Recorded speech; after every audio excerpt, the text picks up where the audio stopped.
उसने हैरत भरी नजरों से मुझे देखा और फिर उसकी आंखें बंद होने लगी। वो मर रहा था, अपने आखिरी लम्हात गिन रहा था।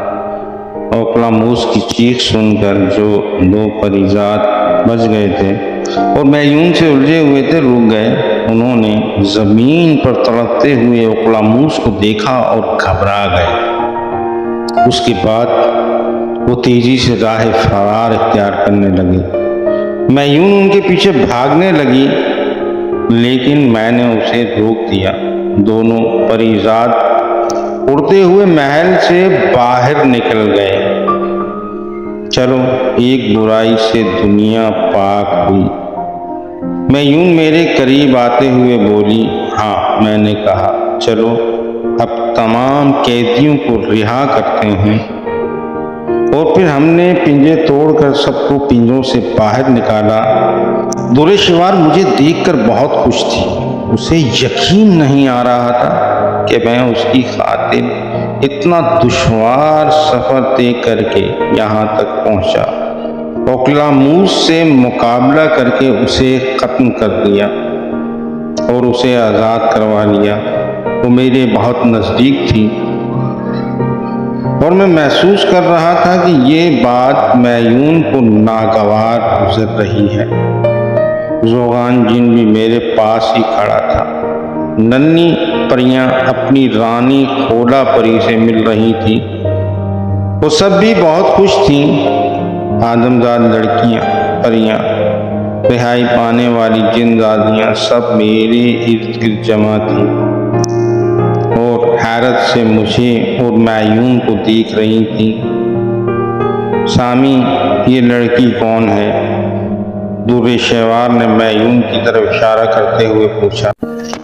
ये हमारी साथी मैयून है। इसने मेरी बहुत मदद की है यहाँ तक पहुँचने में, मैंने कहा तो दुरेशवार ने अच्छा कहकर सर हिला दिया। इतने में नन्ही परियां भी हमारे पास आ गईं। शुक्रिया सामी। रानी खोला परी रोते हुए मेरे चेहरे के पास आकर खड़ी हो गई। वो स्याह बालों वाली नन्ही परी बहुत प्यारी और खूबसूरत थी। उसके छोटे छोटे पैरों में मुख्तलिफ रंगों के शेड थे। मुझे नीलम परी ने बताया है तुम्हारे बारे में कि तुमने उनकी कितनी मदद की और हम सबको ओकलामूस की कैद से आज़ाद करवाया। अरे मेरी नन्ही परी, इसमें शुक्रिया की कोई बात नहीं। हमें एक दूसरे के काम आना चाहिए और यही जिंदगी है। मैंने शहादत की उंगली से रानी खोला परी के स्याह बालों को छेड़ते हुए कहा तो वो मुस्कुरा दी। मुझे वो नन्ही परी बहुत अच्छी लगी थी। और फिर हम महल से बाहर निकल आए। महल से बाहर निकलकर मैंने ज़ोगान जिन की जिम्मेदारी लगाई कि वो आदमजाद लड़कियों को उनके घर तक पहुंचाए और दुरेशवार से कहा कि वो तमाम परियों और जिनजादियों को उनके ठिकाने तक पहुंचाए और साथ ही अपने बाबा शाह जिन्नात को भी इत्तला कर दे कि ओकलामूस मर चुका है। वो उसकी कैद से आज़ाद हो चुकी है। मैं मैयून तब तक इन नन्ही परियों के साथ इनकी वादी सिस्तान जा रहे हैं। इनके साथ रहेंगे। ज़ोगान जिन लड़कियों को छोड़कर वापस हमारे पास आएगा और हमें अपने वतन छोड़ेगा। मैं भी परियों जिनजादियों को छोड़कर और बाबा को इत्तला देकर तुम्हारे पास आऊंगी, दुरेशवार ने कहा। ठीक है, मैं तुम दोनों का इंतजार करूंगा, मैंने कहा। और वो दोनों अपनी जिन्नाती कुव्वत के जरिए लड़कियों, परियों और जिनजादियों के साथ गायब हो गए। गायब होते वक्त भी दुरेशवार की नजरें मुझ पर ही थी। मैंने महसूस किया कि दुरेशवार मेरे फैसले पर खुश नहीं थी। मेरे साथ जाना चाहती थी। ये जिनज़ादी तो तुम में ज़्यादा ही दिलचस्पी ले रही है। मयून ने अजीब बात की, शायद वो औरत थी और औरत ज़ात अपनी फितरत से मजबूर है कि उसे बात से बात निकालने, शक व शुबात पालने में मज़ा आता है। जलन हसद उनकी फितरत में शामिल है और मुझे यही बात मयून में महसूस हो रही थी। छोड़ो इन बातों को, अब हमें यहाँ से निकलना चाहिए। मैंने मयून की बात को नज़रअंदाज करते हुए कहा और फिर नन्ही परियों की मदद से हम दोनों भी हवा में बुलंद हो गए। हम नन्ही परियों की वादी सिस्तान की तरफ परवास कर रहे थे। रानी कोला परी मेरे साथ उड़ रही थी और फिर अभी हमने आधा रास्ता ही तय किया था कि हमें अपने पीछे तूफान उठता हुआ महसूस हुआ। तूफान बड़ा जबरदस्त था।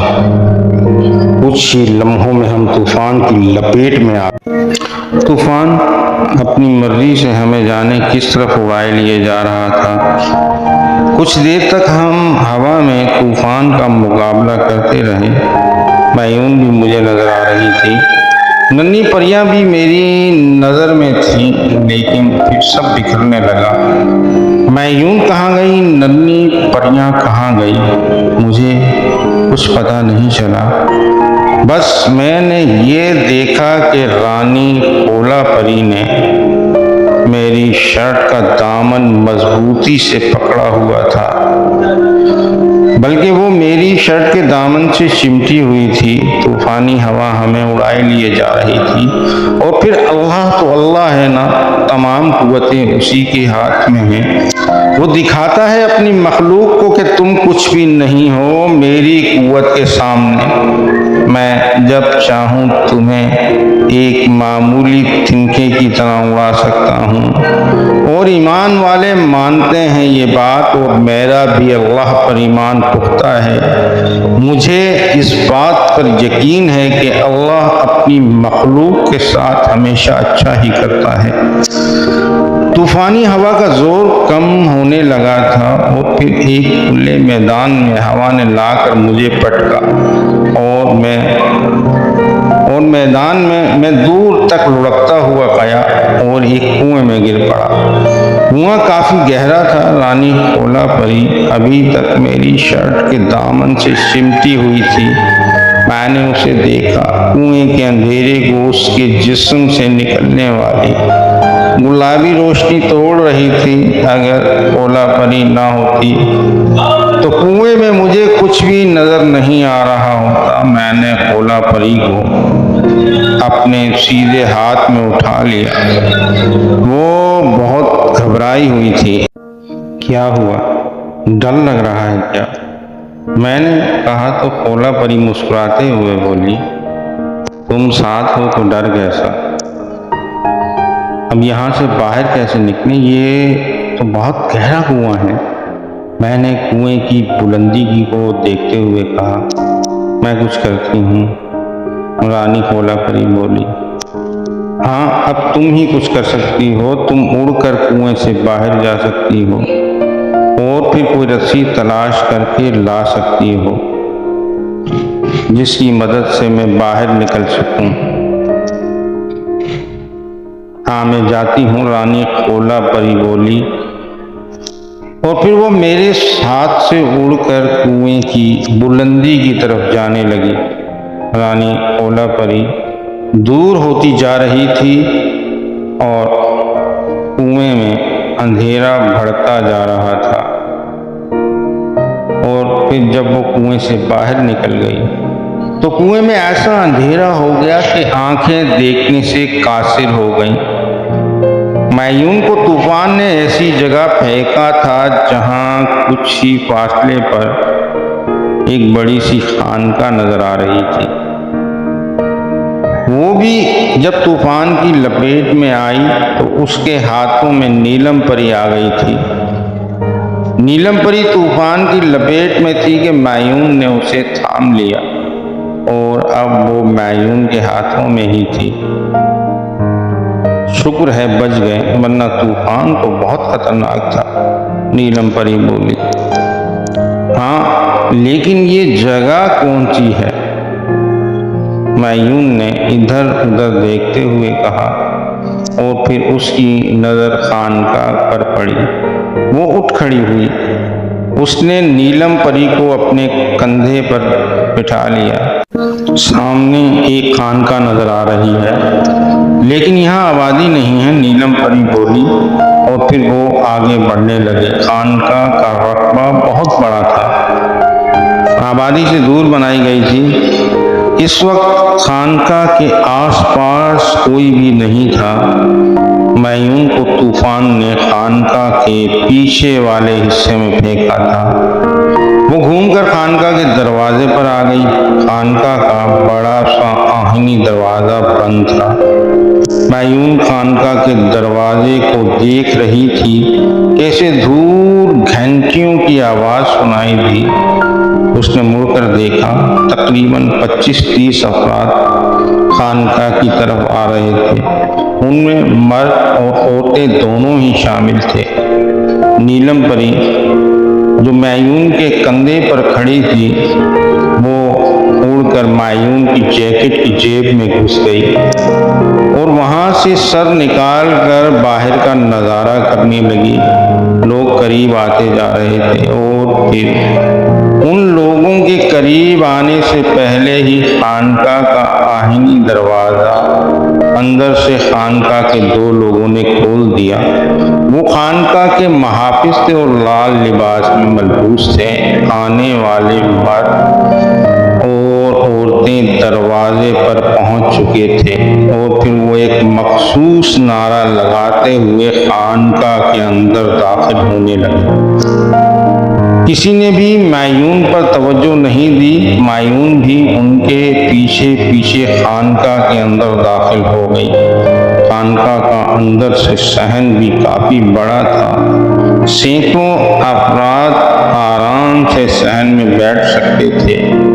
आगे की तरफ खानका में कमरे नजर आ रहे थे। सहन में नीचे बैठने का इंतजाम था। आने वाले लोग नीचे बैठ गए। उनके बाद मजीद लोग दरवाजे से खानका में दाखिल हुए और कुछ देर बाद ही खानका का सहन भर गया।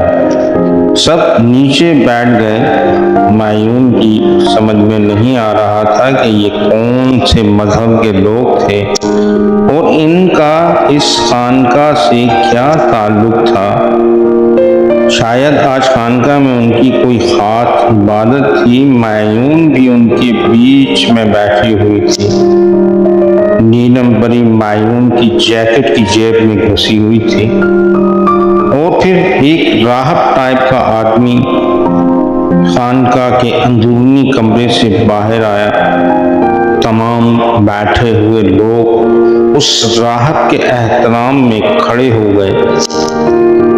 मायून भी खड़ी हो गई। राहब ने खड़े हुए लोगों को बैठने का इशारा किया। सब बैठ गए तो राहब ने तमाम बैठे हुए लोगों पर एक तायराना नजर दौड़ाई और उसकी नजर मायून पर पड़ी। वो सबसे अलग नजर आ रही थी। वैसे भी वो एक चीनी लड़की थी। उसके नैन नक्श चीनियों जैसे थे। और फिर राहब चौंक पड़ा। खानका के इस राहब का नाम सुधीर चौहान था। ये एक शातिर राहिब था। उसका किसी मजहब से ताल्लुक नहीं था। उसने एक गरीब घराने में आग खोली। बचपन में ही मेहनत मजदूरी की। लड़कपन में अखबार बेचने लगा। वहां से उसने कुछ इल्म हासिल किया, साथ ही जंतर मंतर सीखे। शैतान का चेला बना, शैतानी इल्म हासिल किया और फिर राहब बनकर वीराने में एक खानका खोल ली। उसने अपने शैतानी अमल से पता चला लिया था कि लोगों के बीच बैठी हुई चीनी लड़की मामूली लड़की नहीं है, बल्कि वो अमर हो चुकी है। और उसके चौंकने की वजह यही थी, राहब सुधीर चौहान भी कई सालों से वो अमल ढूंढ रहा था जिस पर अमल करके वो अमर हो जाए, लेकिन वो अमल अभी तक उसके हाथ नहीं लगा था। अगर कोई अमल उसको मिला भी था तो वो जाली था, उसके करने से वो अमर नहीं हो सका था। उसने अपने शैतानी अमल से बेइंतहा दौलत जमा कर ली थी, बड़े बड़े लोगों को अपना मुरीद बना लिया था, लेकिन उसका अमर होने का सपना मुकम्मल नहीं हुआ था। अब मायून की शक्ल में उसे उम्मीद नजर आई थी कि वो अब अमर हो सकता है। इसके लिए बस उसे मायून को फांकना था और उससे अमर होने का राज निकालना था। वो किसी भी सूरत में मायून को अपने कब्जे में करने का सोच रहा था, लेकिन उसे ये भी पता था कि ये काम आसान नहीं है, क्योंकि मायून एक अमर लड़की थी, उस पर कोई हथियार भी असर नहीं करेगा और 100 लोग मिलकर भी उसे ताकत के जोर पर काबू नहीं कर सकते थे। राहिब सुधीर चौहान बैठे हुए लोगों को भाषण देने लगा। उसकी बातें बड़ी सहरंगेज थीं। उसे पता था कि लोगों को अपनी बातों से बेवकूफ कैसे बनाया जाता है और वो सीधे साधे लोगों को अपने झूठे लेकिन असरंगेज भाषण से बेवकूफ बना रहा था। उसकी नजरें बार बार मायून पर उठ रही थी और मायून ने भी ये बात महसूस कर रही थी। वो भी सोच रही थी कि राहब बार बार उसे क्यों देख रहा है। नीलम परी मायून की जैकेट की जेब में दुबकी हुई थी। खानका के सहन में बैठे लोग राहिब सुधीर चौहान का भाषण बड़ी तवज्जो से सुन रहे थे। काफी देर तक राहिब भाषण देता रहा और फिर भाषण खत्म हो गया। बैठे हुए लोग उठकर जाने लगे। मायून भी उठ गई जाने के लिए, लेकिन उसी वक्त खानका के 2 मुहाफिज जो लाल कपड़ों में मलबूस थे मायून के पास आए और उससे बोले, बड़े राहब उसे बुला रहे हैं। क्यों? मायून ने पूछा तो एक मुहाफिज बोला, हमें नहीं मालूम। और मायून मुहाफिजों के साथ चल पड़ी। राहिब सुधीर चौहान मायून के इंतजार में ही खड़ा था। मायून उसके पास पहुंच चुकी थी। राहिब मायून को अपने पास देखकर चापलूसी लहजे में बोला, तुम्हें अपनी खानका में खुशामदीद कहता हूँ। बुलाने का मकसद ये था कि तुम्हें इससे पहले यहाँ कभी नहीं देखा। कहाँ से आई हो?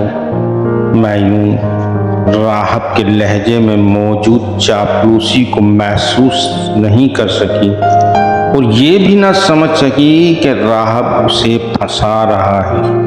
वो समझी कि वो यहाँ नहीं है, इसलिए राहब ने उसे बुलाया है। लिहाजा वो बोली, मैं चीन से यहाँ घूमने आई हूँ, ये खानका अच्छी लगी इसलिए खानका के अंदर चली आई। ओह, ये बात है। राहब बोला, तुम ठहरी कहाँ हो? मेरा कोई ठिकाना नहीं है, बस देश देश घूम रही हूँ।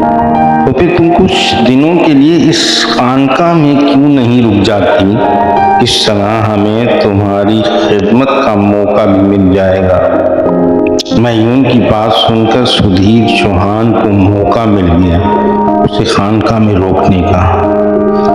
नहीं, तुम लोगों को मेरी वजह से परेशानी हो जाएगी। मायून को रहने के लिए ठिकाना तो चाहिए था, लेकिन उसने रस्मी तौर पर इनकार कर किया। ये क्या बात कर दी तुमने? सुधीर चौहान ने अपने लहजे में मजीद मक्खन लगाया। भला मेहमान से भी कोई परेशान होता है? तुम यहाँ रुकोगी तो हमें खुशी होगी। खानका के सभी खिदमतगार तुम्हारी खिदमत करके खुश होंगे। ठीक है, अगर तुम लोगों को कोई परेशानी नहीं है तो मैं रुक जाती हूँ कुछ दिनों के लिए, मायून ने कहा। और सुधीर चौहान की बाँछें खिल गई। उसे अपने अमर होने के मंसूबे में कामयाबी के आसार नजर आने लगे। सुधीर चौहान ने मायून की रिहाइश के लिए एक आलीशान कमरा उसे दिया और अपनी अगली प्लानिंग की तैयारी में लग गया कि किस तरह मायून से अमर होने का राज उगलवाए। कमरे में आकर नीलम परी मायून की जैकेट की जेब से बाहर आ गई और बाहर आकर मायून से बोली, ये राहब मुझे ठीक नहीं लग रहा। इसके लहजे में खुशामदपन था, शायद तुमने महसूस नहीं किया। नीलम परी की बात सुनकर मायून बोली,